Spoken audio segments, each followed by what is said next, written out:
Hello guys, आप सबका स्वागत है मेरे इस नए वीडियो में। आज हम बात करने वाले हैं एक ऐसे पेय की जो सदियों से इंसानी सभ्यता का हिस्सा बना रहा है। ये सिर्फ एक एल्कोहलिक ड्रिंक नहीं बल्कि संस्कृति, इतिहास और विज्ञान का अद्भुत नमूना है। जी हाँ, हम बात कर रहे हैं वाइन की। आज हम जानेंगे कि वाइन की खोज कैसे हुई, ये प्राचीन मिस्र और रोमन साम्राज्य का हिस्सा कैसे बनी, और आखिर ये रेड वाइन रोज कैसे बनती है। तो बने रहिए हमारे साथ, क्योंकि ये सफर बेहद ही रोमांचक है। वाइन की कहानी एक हादसे से शुरू होती है। ऐसा माना जाता है कि करीब 8000 साल पहले जर्जिया इलाके में किसी शख्स ने अंगूरों को एक मिट्टी के बर्तन, जिसे केवरी कहते हैं, उसमें जमा कर दबा दिया। कुछ दिन बाद उन अंगूरों ने फर्मेंटेशन प्रक्रिया शुरू कर दी। जब उस बर्तन को खोला गया तब वह अंगूर के रस नहीं बल्कि एक अलग टेस्ट और खुशबू वाला पदार्थ था।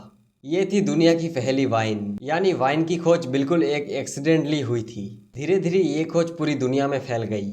मिस्र वासियों के लिए वाइन सिर्फ एक पेय नहीं बल्कि धर्म से जुड़ी हुई थी। उन्होंने वाइन मेकिंग कला को सिस्टमेटाइज किया। फिर वहाँ उनके कब्रों में उनके साथ वाइन रखे जाते थे ताकि आखिरात के समय में भी उनको वाइन मिलती रहे। यूनान में वाइन को भगवान का दर्जा मिला। यहाँ के लोगों ने वाइन के देवता डर्निसास की पूजा की। वाइन उनकी रोजमर्रा की जिंदगी का अहम हिस्सा बन गई। रोमन ने वाइन को एक इंडस्ट्री का रूप दिया। उन्होंने यूरोप में अंगूर की नई किस्में उगाई, बेरल्स बनाने की टेक्निक इजाद की और वाइन को अपने साम्राज्य के कोने कोने में पहुंचा दिया। फ्रांस, स्पेन, जर्मनी जैसे देशों में वाइन की नींव रोमानों ने ही रखी। जब रोमन साम्राज्य का पतन हुआ तब वाइन की इस लेगेसी को चर्च ने संभाला। मोनास्ट्रीज में रहने वाले मोनाट्स ने वाइन बनाने की कला को सहेजा और उसे और भी निखारा। वो नियाट्स लगाते और अलग अलग तकनीकों के साथ एक्सपेरिमेंट करते थे और उनका रिकॉर्ड रखते थे। चर्च के मास के दौरान कम्युनियन वाइन की जरूरत होती थी और इसलिए उन्होंने वाइन मेकिंग को सिस्टमेटिक साइंस बना दिया। आज फेमस वाइन रिजेक्ट्स की नींव इन्हीं मोनाट्स ने रखी। तो अब सबसे बड़ा सवाल, आखिर वाइन बनते कैसे है। प्रक्रिया बेहद दिलचस्प है। सबसे पहले पके हुए अंगूरों की कटाई की जाती है। अंगूरों को कुचलकर उनका रस निकाला जाता है। व्हाइट वाइन के लिए छिलके अलग कर दिए जाते हैं। रेड वाइन के लिए छिलके रस के साथ ही होती है, जिससे रंग और टेनिन मिलती है। ये सबसे जरूरी स्टेप है।